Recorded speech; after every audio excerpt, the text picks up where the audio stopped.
Can self-esteem be changed? Welcome to the School of Self-Worth Live. I'm Sam Osborne, the Self-Worth Guy, and today we're talking about how you can change your self-esteem, or if you can change your self-esteem. And in short, yes, self-esteem can be changed. And if I want one thing I want you to remember from today's video is, if you want more self-esteem, get organized. And I'm going to talk to you about 3 ways that you can get organized to change self-esteem. Well, number 1 is to define your rules for self-esteem. Number 2 is to create evidence for self-esteem. And number 3 is to acknowledge self-esteem. Let's go through those 3 things. So the first thing, let's get really practical. Define the rules for self-esteem. Basically, define the criteria that's going to help you know to go, yep, when I have those things, that's going to mean I will have self-esteem. So you want to look at different areas of your life. You want to say, okay, so let's look at how I use my time.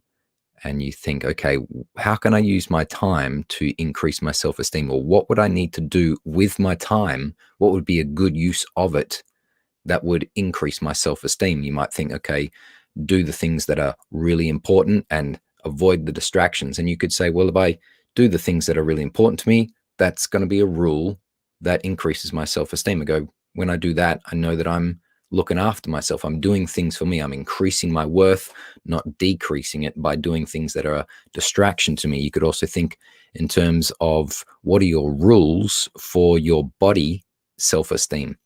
You might think, okay, if I eat really well all month, or if I get good sleep, or if I drink enough liquids and reduce my alcohol, then these are good rules for knowing that you are doing something for your self-esteem, and it's going to make you feel good at the end of that. You might also think about, what are your rules for money and self-esteem? You think, okay, if I do a monthly budget, that's going to boost my self-esteem because I know I'm doing something that's increasing my worth. Or if I save a percentage of my income, that's definitely going to increase my net worth and my self-worth, and therefore my self-esteem.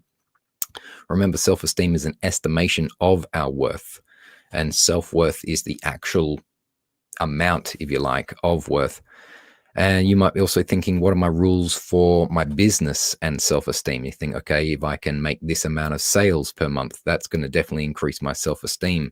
Or if I finish a program, or I put out a new product or a service, that's a great goal. So a lot of our rules are often to do with accomplishing our goals, or at least progressing towards them, doing those little baby steps. You might also think in terms of, what are your rules for self-esteem in your relationships? What are your rules for self-esteem in terms of your spirituality, your cause, your mission, your purpose in life? What is the meaning of your life, in the sense of, what do I need to do in order to be fulfilled in life? And if you can accomplish that, that's going to raise your self-esteem.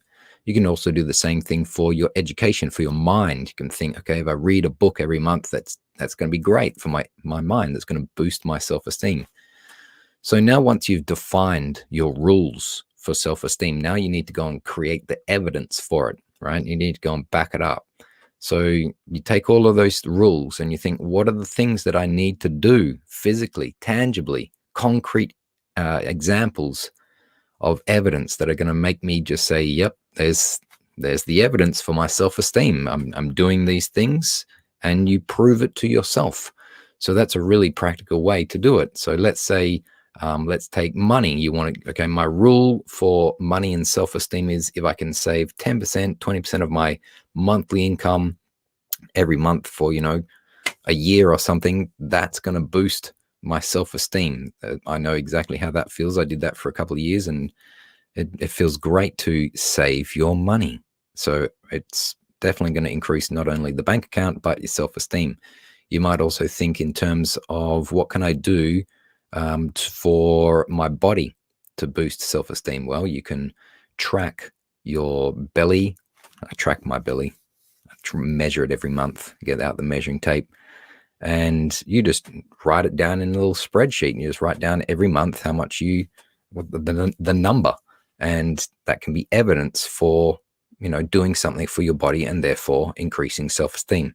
And you can go along like that with all the different areas of your life. What are you doing for your mind? What are you doing for your relationships, your spirituality, your business, all of these things. So go and create the evidence for self-esteem to go up. And the last thing is to acknowledge self-esteem. So once you've done the actual tangible thing to help you meet your rule for self-esteem, acknowledge it. A lot of the time, self-esteem is actually already there. It's just not acknowledged. And if you sit down and audit, run an inventory of, okay, what did I do for my self-esteem this week, today, this month, this year? And you write it down and you go, I actually did some things for my self-esteem, and damn it, I feel like I have some self-esteem in there, or my self-esteem is going up. So in summary, if you want more self-esteem, get organized. And that's how you're going to change your self-esteem. And you can change it by defining your rules for self-esteem. You can do it by creating the evidence for self-esteem. And finally, you can acknowledge your self-esteem once you get it. All right, everybody, if you've enjoyed this episode, I've got a free gift for you. It's called Crush Imposter Syndrome Forever, the starter kit for bulletproof confidence. And you can get it at the links above and below, depending where you're watching or listening from. Or you can go to samosborn.com/starter kit. And I invite you to join the School of Self-Worth Facebook group. Come and say hi. It's the best place to hang out with me and ask your questions. I'm there every single day. That's where the School of Self-Worth currently is the most active. And if you remember one thing from today's episode, it is, if you want self-esteem, get organized. And that is how you change self-esteem. Have a great day, everybody.